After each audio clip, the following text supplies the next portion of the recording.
جب حجاج بن یوسف عراق کا گورنر بنا اور اپنی حکومت میں سرکشی اور ظلم کو رواج دیا تو حضرت حسن بصری رحمۃ اللہ علیہ ان چند لوگوں میں تھے جنہوں نے اس کے مظالم کو روکا، لوگوں کے سامنے اس کے اعمال بیان کیے اور اس کے سامنے کلمہ حق کہا۔ حجاج بن یوسف نے مقام واسطہ میں ایک محل تعمیر کرایا۔ جب محل کی تعمیر سے فارغ ہوا تو لوگوں کو بلایا کہ اس محل کی زیارت کریں اور برکت کی دعا دیں۔ حضرت حسن بصری رحمۃ اللہ علیہ نے اس موقع کو غنیمت سمجھا اور لوگوں کو واعظ و نصیحت اور دنیا سے بے رغبتی اور آخرت کی ترغیب دینے کے لیے چل پڑے۔ جب اس جگہ پہنچے، لوگوں کو اس محل میں گھومتے دیکھا جو اپنی وسعت اور کشادگی اور خوبصورتی میں اپنی مثال آپ تھا۔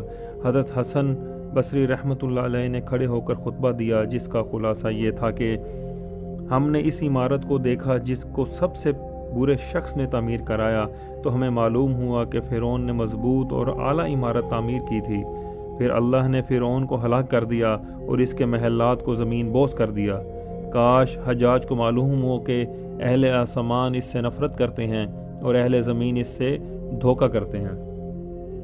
آپ اسی انداز میں بیان کر رہے تھے کہ حجاج کے ظلم سے ڈسے ایک شخص نے کہا، اے ابو سعید، بس کرو، اتنا ہی کافی ہے۔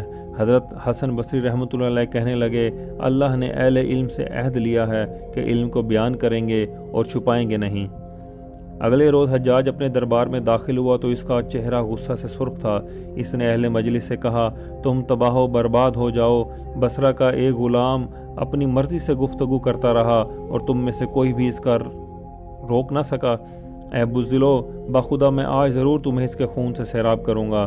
پھر اس نے تلوار، پھانسی کا تختہ منگوایا اور جلاد کو بھی طلب کر لیا۔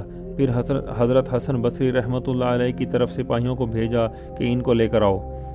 کچھ دیر کے بعد حضرت حسن بصری رحمۃ اللہ علیہ حاضر ہوئے، آنکھیں ان کی طرف اٹھی ہوئیں اور دلوں کی دھڑکنیں تیز ہو گئی تھیں۔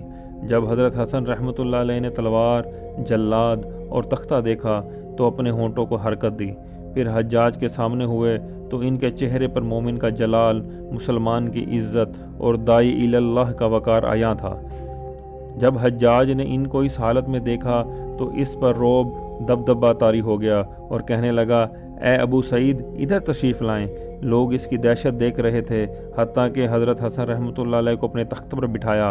جب حضرت حسن بصری رحمۃ اللہ علیہ اطمینان سے بیٹھ گئے تو حجاج نے ان سے امور دین کے متعلق کچھ سوالات کیے۔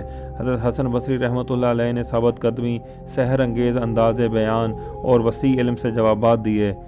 حجاج کہنے لگا، اے ابو سعید، آپ علماء کے سردار ہیں۔ پھر خوشبو کا برتن منگوا کر حضرت حسن رحمۃ اللہ علیہ کی داڑھی میں خوشبو لگائی اور رخصت کر دیا۔